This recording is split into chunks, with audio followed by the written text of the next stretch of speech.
Ntar dikat aja bagian sini. Berarti sudah. Nambah gua lulus dulu. Oke dah.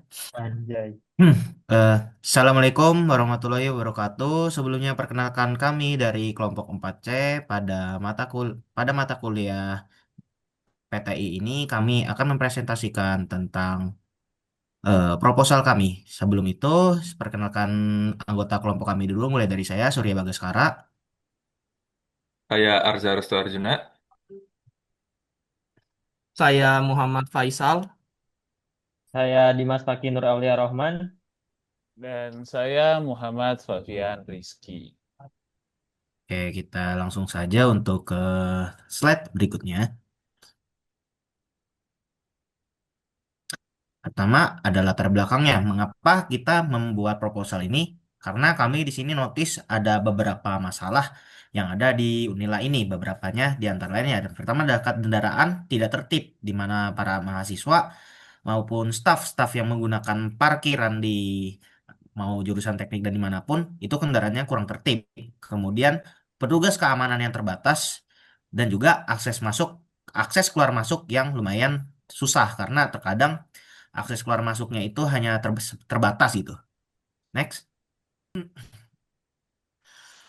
Kemudian dari manfaat proyeknya bagi pengguna itu aksesnya lebih cepat tanpa karcis manual. Kemudian pengalaman parkir lebih nyaman dan efisien. Jadi di sini kita menggunakan QR kode tanpa harus menggunakan kartu dan lain-lain. Kemudian bagi pihak kampusnya mendorong penerapan smart kampus dan juga transparansi dan modernisasi layanan fasilitas. Jadi dari pihak kampus bisa melihat siapa saja kendaraan yang keluar masuk karena ada sistem lognya juga. Kemudian bagi pengelola pencatatan bisa melihat pencatatan data otomatis dan akurat dan juga pengawasan parkir secara real time. Next.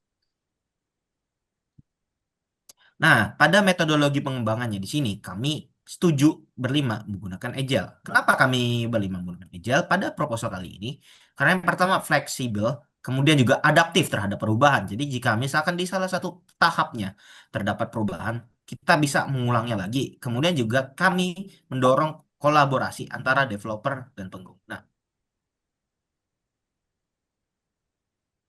Oke, lanjut pada bagian analisis kebutuhan, di mana pada analisis kebutuhan sendiri akan dibagi menjadi dua, yaitu analisis secara fungsional dan juga non-fungsional. Pada analisis non-fungsional, itu kita akan menerapkan itu login serta registrasi pengguna, pemindaian QR code, kemudian kontrol palang otomatis, serta logging keluar masuk kendaraan. Pada kebutuhan non-fungsional itu sendiri, kita menerapkan itu berupa keamanan data dan validasi, antarmuka yang sederhana dengan usability tinggi, responsif dan stabil saat operasional, serta tersedia setiap hari kerja. Oke, kita masuk pada use case ini sendiri. Pertama, kita akan lihat pada bagian pengguna, di mana pada sisi pengguna itu sendiri itu akan memiliki yaitu pengajuan akun, scan QR masuk, lihat status parkir, lihat riwayat parkir, serta scan QR keluar. Di samping itu juga pada fitur login, dia akan memiliki beberapa turunan, di mana akan memiliki validasi kredensial menggunakan JWT dan juga refresh token, login login timestamp, di mana ada device serta IP, kemudian paksa ganti password, di mana ini digunakan untuk melakukan pergantian password pada saat pertama kali login, dan juga terdapat logout otomatis apabila tidak ada action atau lebih dari 5 kali kegagalan. Pada bagian scan QR masuk, itu akan ada include, di mana dia akan ada validasi masuk berupa akun yang aktif, kemudian status not in atau perangkat sah, di mana akan terdapat include lagi pula yaitu tandai status in campus. Dari fitur validasi masuk, dia akan terpecah kembali menjadi monitoring real time yaitu jumlah kendaraan, kemudian akan ada catat entry log, serta akan mengakses fitur buka palang. Kemudian, dari sisi user out service atau JT itu sendiri, dia akan mendapatkan input berupa validasi keluar dari user atau dari palang, kemudian dia juga akan mendapatkan validasi masuk, serta pada sistem out service ini sendiri, dia bakal menarik data audit dan juga logging dari aksi penting. Kemudian kita masuk pada bagian admin kampus, di mana pada admin kampus ini sendiri akan dapat melakukan yaitu kirim kredensial, kemudian juga reset password, tambah atau hapus akun, override palang di mana palang akan dipaksa terbuka terus-menerus dalam kondisi darurat. Lalu juga akan ada lihat riwayat semua user, kemudian laporan dan statistik baik harian maupun mingguan, buat akun dan generate kredensial, di mana dia akan include pada bagian verifikasi identitas, yang di mana admin pula dapat melakukan verifikasi identitas, dan yang terakhir akan ada, yaitu ada set role, di mana admin dapat mengatur apakah dia mahasiswa, staff, admin, yang di mana dari seluruh fungsi admin, dia akan mengarah pada data audit dan login untuk keperluan audit. Yang terakhir akan ada user, yaitu adalah get controller berupa IoT atau PLC, yang di mana dia akan menarik data yaitu berupa buka palang dan juga catat entry log. Kurang lebih begitu untuk sisi use case.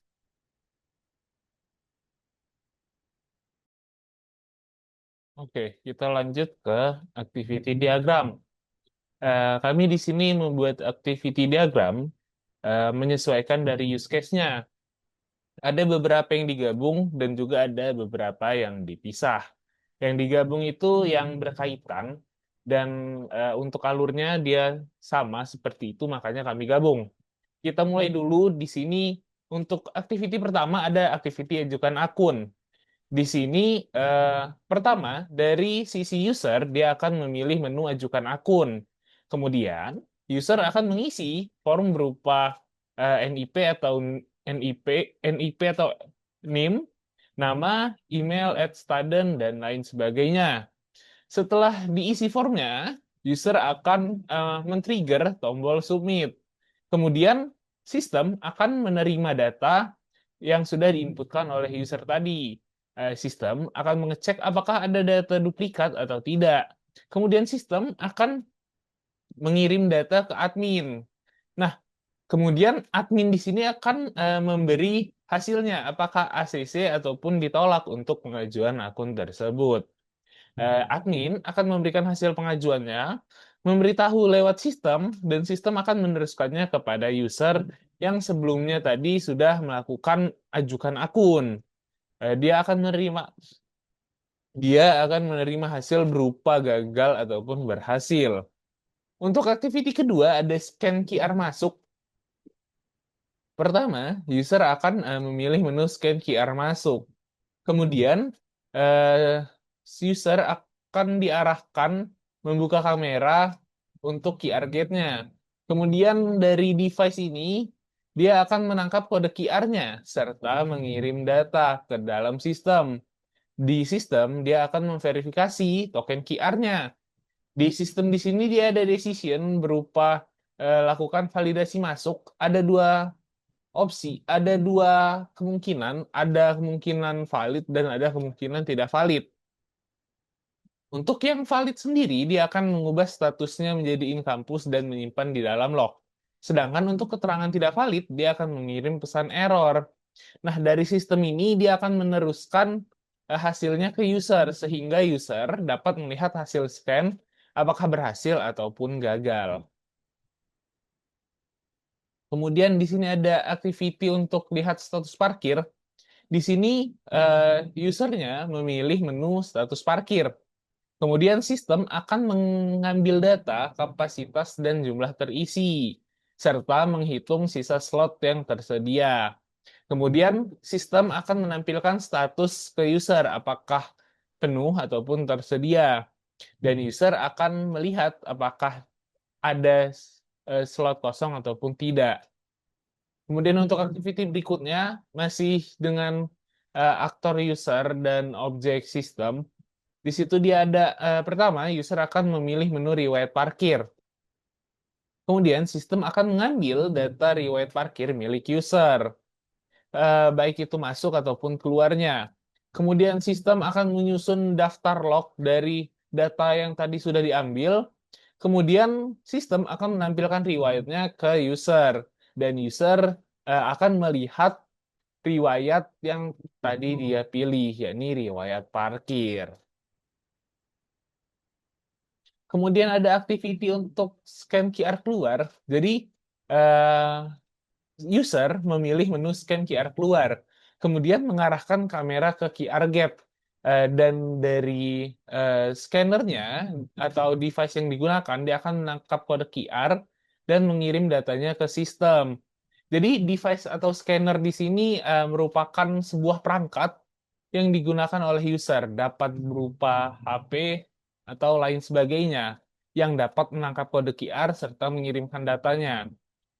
Kemudian di sistem, dia akan memverifikasi token yang sudah dikirim. Di sistem di sini ada decision berupa pengecekan apakah usernya sedang di status in campus atau tidak. Kalau dia valid, dia akan mengupdate status menjadi out campus serta menyimpan log keluar. Jika dia tidak valid, dia akan mengirim pesan error. Kemudian user akan melihat hasil scan berhasil ataupun gagal. Kemudian di situ ada activity validasi masuk. Jadi di sini untuk activity diagram validasi masuk, dia hanya ada objek sistem. Untuk activity-nya sendiri, dia pertama menerima data. Kemudian dia mengecek apakah akun aktif atau tidak. Jika status user tidak sedang in atau tidak sedang di dalam, dia akan mengecek apakah device sah atau tidak. Kemudian dia akan mengecek apakah semua valid atau tidak. Jika valid, dia return valid. Jika tidak valid, dia akan return invalid dengan alasannya. Jadi, untuk validasi masuk sendiri di sini, dia adalah activity yang hanya bekerja di objek sistem. Dia mengecek dengan beberapa kondisi, mulai dari akun aktif, status user tidak sedang in, dan mengecek apakah device-nya sah atau tidak. Kemudian ada activity diagram login. Di sini user akan memasukkan email dan passwordnya dan menekan tombol sign in-nya. Kemudian sistem akan menerima kredensial yang sudah diinputkan user tadi. Kemudian dia akan mengecek apakah email terdaftar dan memvalidasi passwordnya. Jika valid, dia akan memberi akses dashboard. Jika tidak valid, dia akan menampilkan pesan error. Kemudian untuk activity berikutnya ada melihat hasil login. Jadi setelah dicek oleh sistem tadi, user akan melihat hasilnya, apakah berhasil ataupun gagal.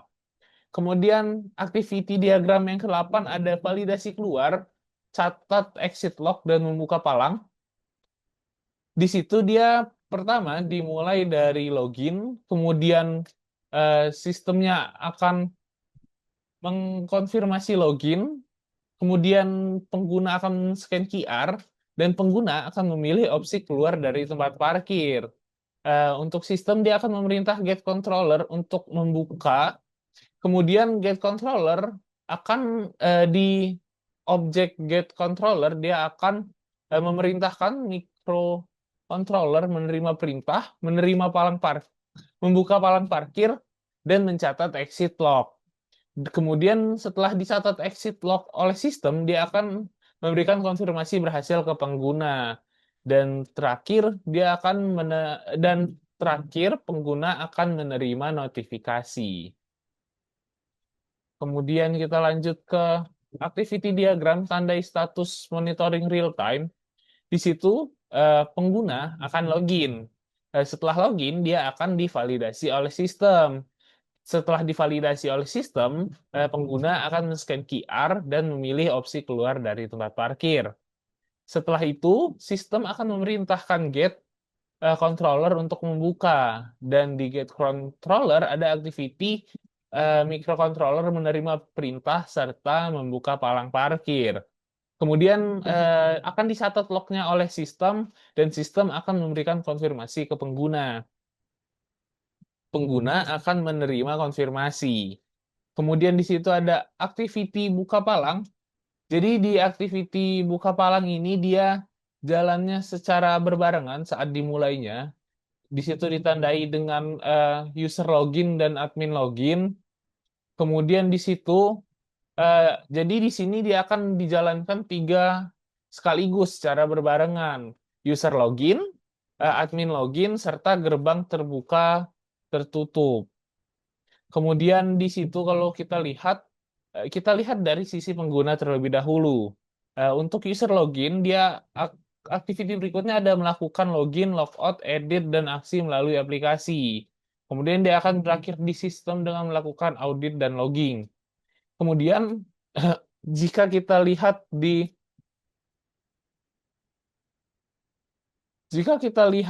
get controllernya, di situ ada gerbang terbuka tertutup. Nah, di situ dia adalah opsi untuk membuka ataupun menutup gerbang dan berakhir di sistem melakukan audit dan logging. Kemudian admin kampus di situ dia akan login dan ada aktiviti admin melakukan aksi tambahan, tambah atau delete akun, mengecek riwayat, serta melakukan laporan dan lain sebagainya. Terakhir, dia akan bernaung semua di aktiviti sistem melakukan audit dan logging. Untuk yang ke-11 ada validasi kredensial. Di sini dia berjalan secara 3 berbarengan juga. Kalau di sisi user akan login, melakukan login dan lain sebagainya. Kemudian jika di sisi get controller, gerbang akan terbuka ataupun tertutup. Sedangkan di sisi admin kampus akan login dan melakukan aksi seperti tambah, delete akun, mengecek riwayat, melakukan laporan, dan lain sebagainya. Kemudian dari ketiga aktiviti tersebut, dia akan bernaung kembali di sistem melakukan audit dan logging.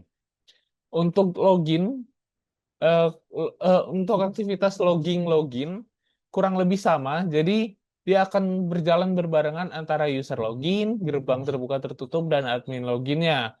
Di situ user melakukan login dengan user melakukan login, logout, edit, dan melakukan dan aksi melalui aplikasi. Kemudian di situ sistem eh, kembali menjadi tempat bernaung dan terakhir untuk sebuah activity ini. Jadi semuanya nanti akan bernaung di sistem, melakukan logging.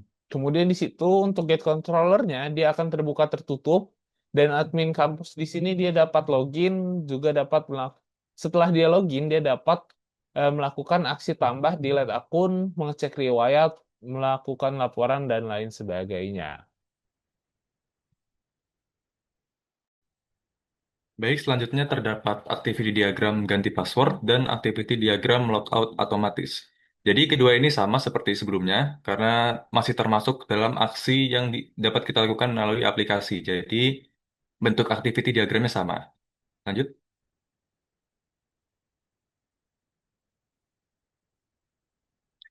Dan untuk activity diagram kredensial serta activity diagram reset password juga termasuk ke dalam aksi yang dapat kita lakukan di aplikasi. Jadi bentuk activity diagramnya sama seperti sebelumnya. Lanjut. Untuk activity diagram audit dan logging juga sama, termasuk ke dalam eh, aplikasi yang dapat kita lakukan dalam aksi aplikasinya. Jadi sama. Lalu terdapat satu activity diagram untuk menambah dan menghapus akun, di mana admin dapat login ke dashboard, ke menu kelola akun, lalu memasukkan data usernya. Lalu sistem akan mengirim permintaan ke database, lalu dia akan ngecek apakah cocok atau tidak, atau statusnya aktif atau tidak. Lalu dia ketika aktif, dia bakal menambahkan atau menghapus akun, lalu mengirim notifikasi. Namun ketika tidak aktif, dia akan tidak tolak verifikasinya, lalu menambahkan pesan ke admin. Lanjut. Selanjutnya terdapat activity diagram set role, di mana admin kampus login, pilih validasi akun, lalu masukin data user. Selanjutnya dia akan mengirim permintaan ke database, apakah statusnya aktif atau tidak. Ketika aktif, dia akan set role, update database. Namun ketika tidak aktif, dia akan tolak dan menampilkan pesan ke admin. Selanjutnya terdapat activity diagram validasi akun, yang dimana dia akan login, pilih menu validasi akun, lalu memasukkan data user. Lalu sama dia akan mencocokkan datanya apakah statusnya aktif atau tidak. Ketika aktif, dia akan mengaktifkan akun dan mengubah statusnya. Ketika tidak aktif, dia akan tolak verifikasinya dan menampilkan pesan ke admin. Selanjutnya terdapat activity diagram buat akun, yang dimana admin kampus dapat login, lalu memilih menu untuk membuat akun, dan memilih metode pembuatannya, yang dimana ketika dia banyak akun, dia dapat langsung akses sistem untuk upload si CSV yang dimana ini bentuknya bisa dalam bentuk file CSV, lalu dia akan format barisnya, apakah ada error atau tidak. Namun ketika dia satuan, dia bakal mengisi data usernya secara manual, yaitu dia dengan mengenerate username uniknya. Yang dimana dia bakal generate passwordnya default, lalu dia bakal adminnya dapat memberikan set role dan menyimpannya ke database. Lalu selanjutnya terdapat activity diagram laporan, yang dimana dia akan melakukan login, memilih menu laporan, dan memilih jenis laporannya. Lalu sistem akan menarik data dari database, lalu menampilkan datanya ke admin, dan admin dapat memilih apakah dia ingin mengekspor datanya atau tidak. Kalau dia ingin mengekspor, dia akan sistem akan mengenerate PDF atau CSV dan akan mencatat log auditnya. Namun ketika tidak, dia akan selesai melihatnya. Lanjut. Selanjutnya terdapat activity diagram riwayat user, yang dimana yang pertama itu dia akan login, memilih menu riwayat user, dan memilih filternya, ini opsional. Lalu sistem akan menarik data dari database dan menampilkan datanya ke admin. Dan admin dapat memilih untuk ekspor data menjadi PDF atau CSV atau tidak. Dia langsung selesai melihatnya. Terus selanjutnya terdapat activity diagram override palang, yang dimana admin lagi-lagi login, pilih menu override palang, pilih gerbang masuk atau keluar, lalu dia memasukkan alasan override-nya. Selanjutnya sistem mengirim perintah override ke palang, lalu mencatat lognya, dan ketika berhasil dia akan buka palang, namun ketika gagal dia akan menampilkan statusnya berhasil atau gagal.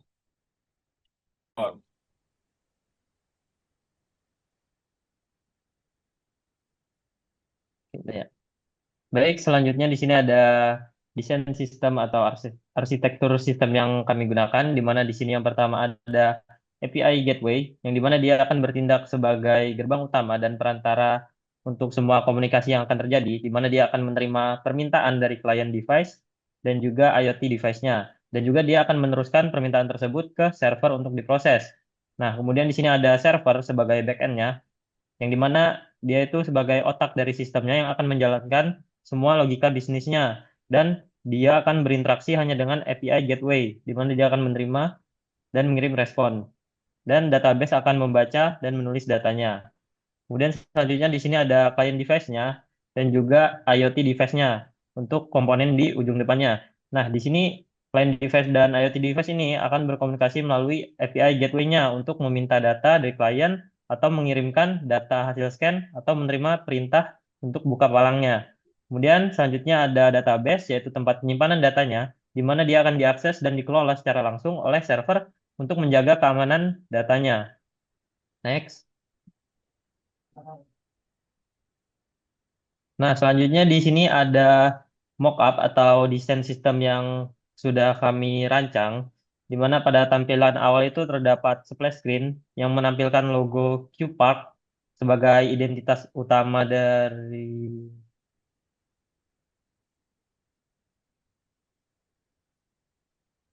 Oke, ulangin deh. Oke, selanjutnya di sini ada mockup desain sistem dari aplikasi QPark yang kami buat, di mana di sini saya sebagai perancang UI UX-nya, di mana pada tampilan awalnya ini terdapat splash screen yang menampilkan logo dari QPark-nya sebagai identitas utama. Setelah itu pengguna akan diarahkan ke halaman login untuk memasukkan email dan passwordnya, dan di sini ada opsi untuk remember me dan forgot password untuk memudahkan pengguna ketika mereka lupa passwordnya. Kemudian selanjutnya itu ada di mana pengguna bisa reset password, dan di sini berikutnya itu ada tampilan untuk pindah ke dashboard utamanya, di mana pengguna ini dapat melihat data kendaraan mereka, ada status parkir dan navigasi seperti scan QR, riwayat parkir, serta informasi akunnya. Nah, selain itu terdapat halaman QR scanner, di mana ini nih digunakan untuk melakukan proses masuknya atau keluar area parkir dengan sistem QR code-nya, di mana semua elemen ini dibuat dengan sederhana lah sebagai rancangan awal untuk sistem ini. Next. Nah, di sini selanjutnya itu ada perangkat atau tools yang kita gunakan, di mana di sini terdapat pada sistem operasinya kami menggunakan Windows 11 dan juga Linux Ubuntu untuk menjalankan proses pengembangan dan pengujian untuk aplikasi ini. Kemudian untuk text editornya itu ada Visual Studio Code dan juga Android Studio. Next. Selanjutnya di sini ada bagian frameworknya yang kami gunakan, yaitu ada 3 teknologinya. Yang pertama itu ada Flutter, digunakan untuk membangun tampilan dari aplikasi mobilnya. Kemudian untuk React.js-nya itu untuk pengembangan antarmuka berbasis web agar lebih interaktif dan responsif. Kemudian untuk Next.js-nya itu sebagai framework backend-nya berbasis JavaScript untuk mengatur API-nya. Next. Nah, selanjutnya di sini ada bahasa pemrograman yang kami gunakan, yang dimana ada pertama itu Dart yang digunakan untuk Flutter untuk pengembangan aplikasi mobilnya, kemudian ada JS atau JavaScript untuk front end dan back end yang berbasis webnya, serta Python untuk kebutuhan tambahan seperti otomasi dan juga analisa datanya.